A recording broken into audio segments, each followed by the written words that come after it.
On May 10th, 2020, Suzanne Morphew, a devoted wife and mother of two, embarked on what should have been a peaceful bike ride through the mountains of Chaffee County, Colorado. She had been looking forward to the solitude and the fresh air, hoping it would help her clear her mind and enjoy some time for herself. Suzanne was an active woman, always putting her family first and taking care of everyone around her. She loved spending time outdoors, and this bike ride was a rare moment for her to be on her own, far from the stresses of daily life. As the hours passed and Suzanne did not return home, her family grew increasingly concerned. Her husband, Barry Morphew, began making calls to friends and neighbors, asking if anyone had seen her. By midday, with no word from Suzanne and no sign of her, he finally contacted the police. A search began immediately, and the local authorities were soon joined by volunteers and search teams who scoured the nearby woods, mountain trails, and roads for any sign of Suzanne. The search effort spanned days, but still there was no sign of her. The only clue they found was Suzanne's bicycle, abandoned on the trail.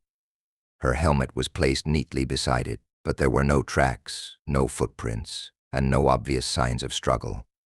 It was as if she had simply vanished, leaving behind her bike and helmet in a place where she was supposed to be enjoying herself. Barry's reaction to Suzanne's disappearance seemed genuine, and his plea for her safe return was broadcast to the public. He appeared on local news stations, visibly distraught, calling for anyone who might have seen his wife to come forward. At first, the town of Salida, where the Morphews lived, rallied behind the family, hoping Suzanne would be found safe and sound. People gathered in search parties, bringing food and supplies to aid in the efforts. Yet, despite their best efforts, the days passed without a breakthrough. The local authorities kept up their search, but as time wore on, they began to grow more suspicious. With no evidence pointing to an accident, no tracks, and no sign of foul play, the case began to look like something more sinister. A missing persons case had quickly turned into something far more troubling. It wasn't long before the investigation took an unexpected turn. Suzanne's friends and family members, in interviews with the police, began revealing unsettling details about her personal life that had not been known to the public.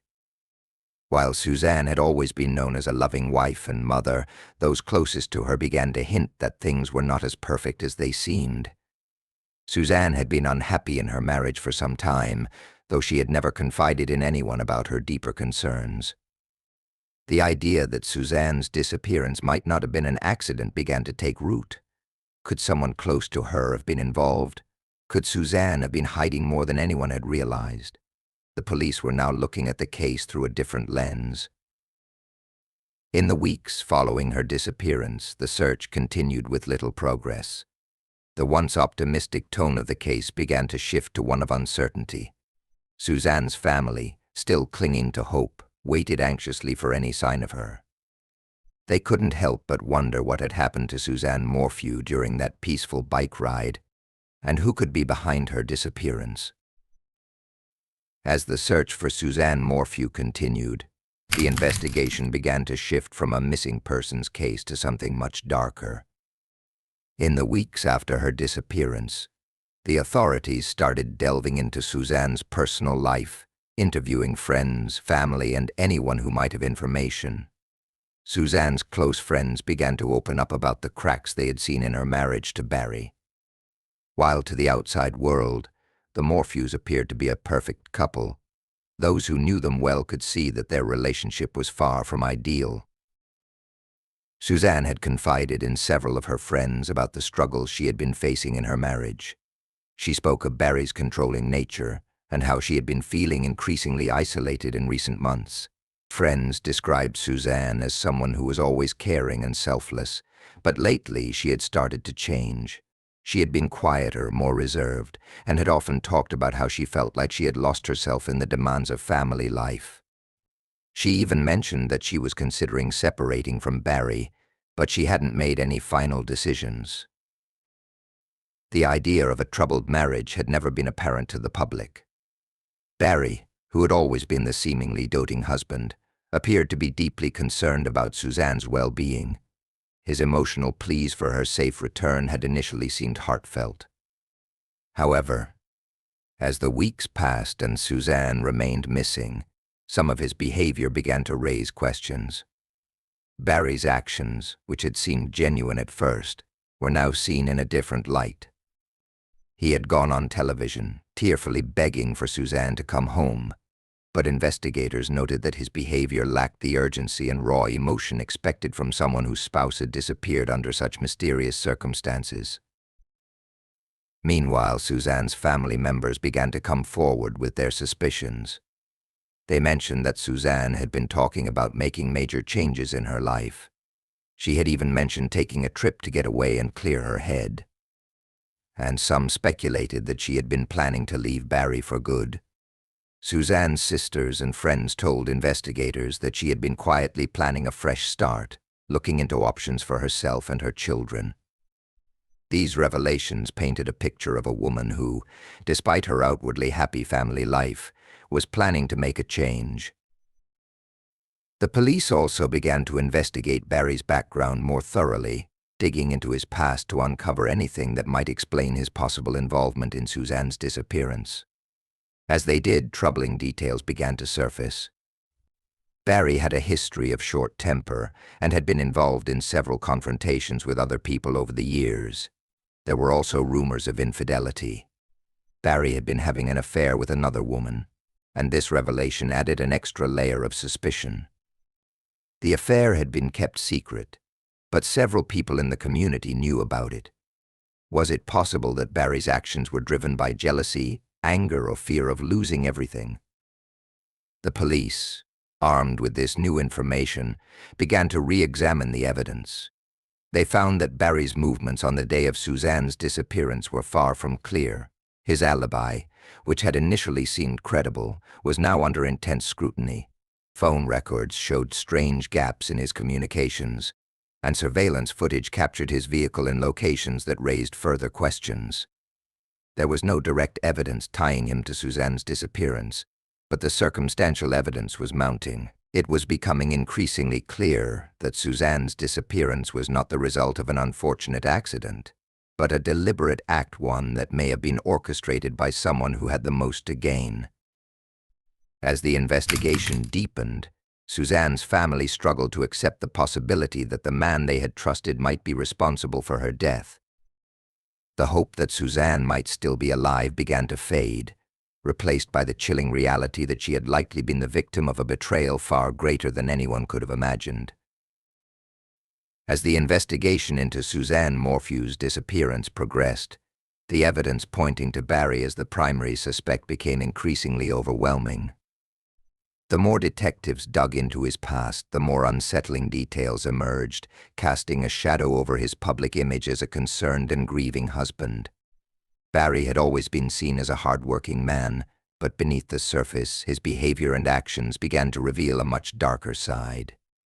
His well-crafted image of the devoted spouse started to crack, exposing a man who seemed willing to do anything to keep control of his life, even if it meant resorting to violence. The first red flag had been his erratic behavior in the days following Suzanne's disappearance. While he had pleaded for her safe return on television, there was something unsettling about his demeanor. Witnesses described his tone as oddly calm, even rehearsed. His body language, too, was telling he appeared stiff and detached, as though he were trying too hard to appear upset. A sense of discomfort hung in the air whenever he spoke about his wife, and this left investigators wondering whether he was playing a role rather than genuinely grieving. As the weeks wore on, it became clear that Barry's alibi wasn't as airtight as he had claimed. On the day Suzanne went missing, Barry had been at home initially, but it was his later movements that raised suspicion. His phone records indicated that he had made several calls and texts during a critical window of time, but there were gaps in the timeline. Surveillance footage from the area also placed his vehicle near the location where Suzanne's bike had been found, not far from the spot where her remains would later be discovered. It seemed like more than a coincidence. Detectives began to re-examine the events of that fateful day. Barry had told authorities that he had been working around the house and had not noticed that Suzanne had failed to return from her ride. Yet, when investigators retraced his steps and examined his phone records, they discovered that he had made several suspicious trips in the hours after Suzanne had gone missing. These trips had no clear explanation, and Barry had not mentioned them during his initial statements. Adding to the mounting suspicion was the discovery of Barry's affair with a woman from the area. The affair had been kept hidden, and at first it seemed like an insignificant detail. However, as the investigation continued, it became clear that Barry's motives might have been driven not just by financial concerns or a crumbling marriage, but by a desperate desire to preserve his image. His relationship with Suzanne had been strained for months, and his affair was yet another indication that Barry was living a double life, one in which he was unwilling to let go of control, especially if it meant losing his family and the life he had built. Barry's connection to Suzanne's murder became more apparent with each new revelation. His lies, inconsistencies, and suspicious behavior suggested that he had been hiding something far more sinister.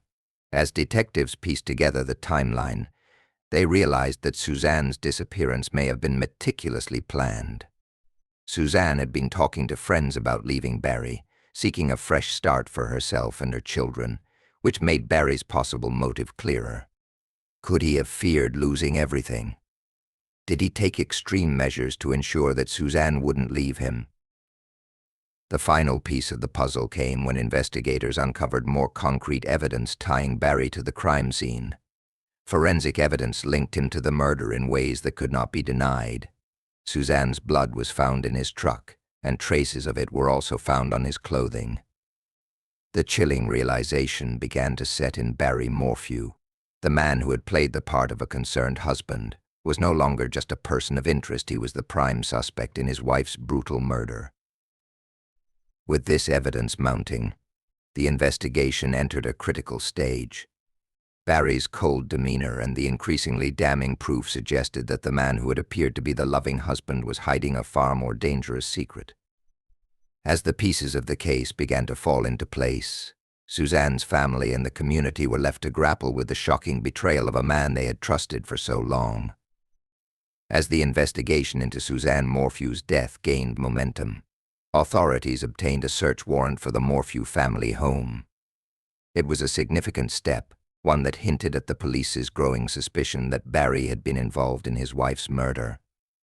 The search was thorough, and detectives scoured the property for anything that could provide them with more evidence linking Barry to the crime. What they uncovered in the coming days would be crucial in unraveling the mystery surrounding Suzanne's death. One of the first major discoveries came when investigators found a bloody glove hidden in a shed behind the house. The glove contained traces of Suzanne's blood, and it became an undeniable piece of evidence that pointed to Barry's involvement in the murder.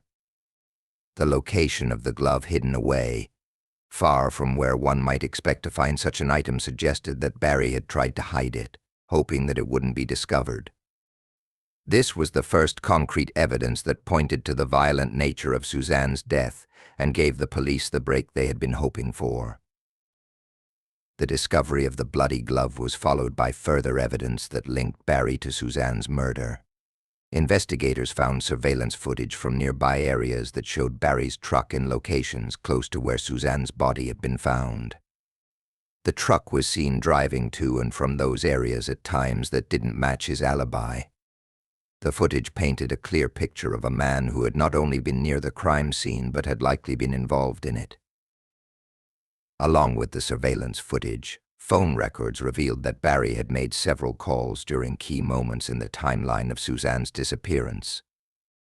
The nature of these calls seemed suspicious, and investigators were able to establish that Barry had been in contact with people who could potentially provide him with an alibi or help him cover his tracks.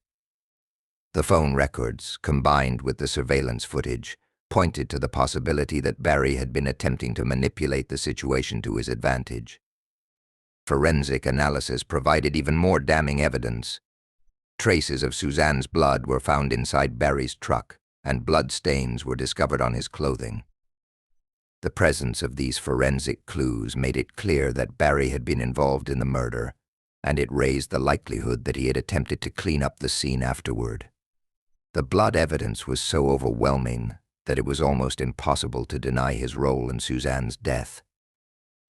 It was becoming clear to the investigators that Suzanne's murder was not a spur-of-the-moment crime, but rather a calculated act, carefully planned by Barry. The evidence suggested that he had lured Suzanne to a remote area under the pretense of a peaceful bike ride, only to ambush her when they were alone. The brutality of the crime, combined with the planning that appeared to have gone into it, painted a portrait of a man who was capable of extreme violence when faced with the prospect of losing control over his life. As the police gathered more evidence and pieced together the timeline of events, they grew more confident that they had the man responsible for Suzanne's murder. Barry's attempt to maintain his innocence began to unravel with every new discovery. His lies, inconsistencies, and the overwhelming forensic evidence all pointed to one conclusion: Barry Morphew had killed his wife. In the days following these discoveries, Barry was arrested and charged with first-degree murder.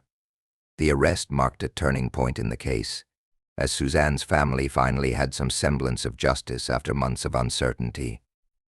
While the police had uncovered much of the evidence needed to convict Barry, there was still a long road ahead, with the trial looming on the horizon.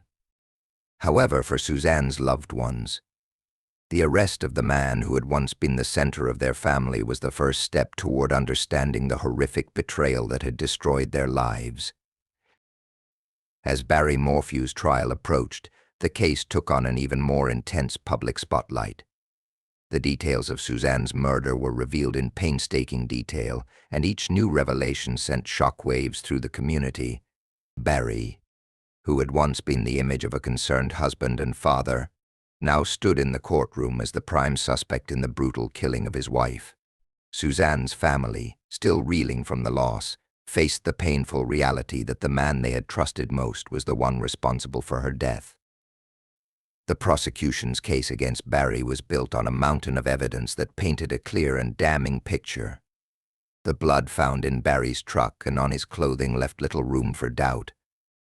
The bloody glove discovered on the property, hidden in a shed far from where one would expect to find such an item, was a key piece of evidence that linked him directly to the crime.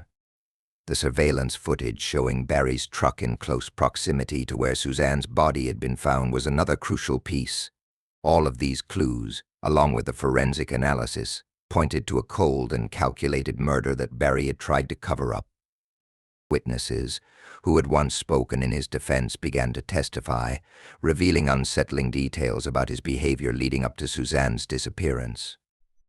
Barry's attempt to portray himself as a loving and devastated husband was undermined by those who knew him best. Suzanne's friends and family members recounted the months leading up to her disappearance, describing the deepening cracks in her marriage and the growing tension between her and Barry.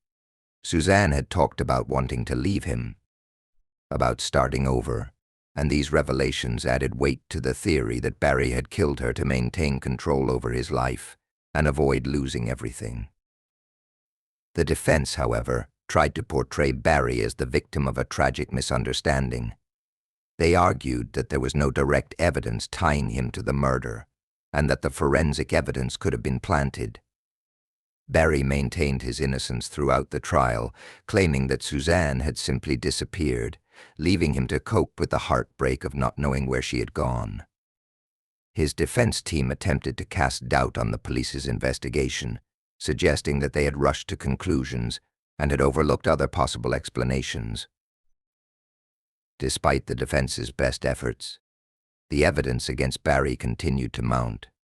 As the trial unfolded, more of the details about his troubled marriage and his secret affair came to light.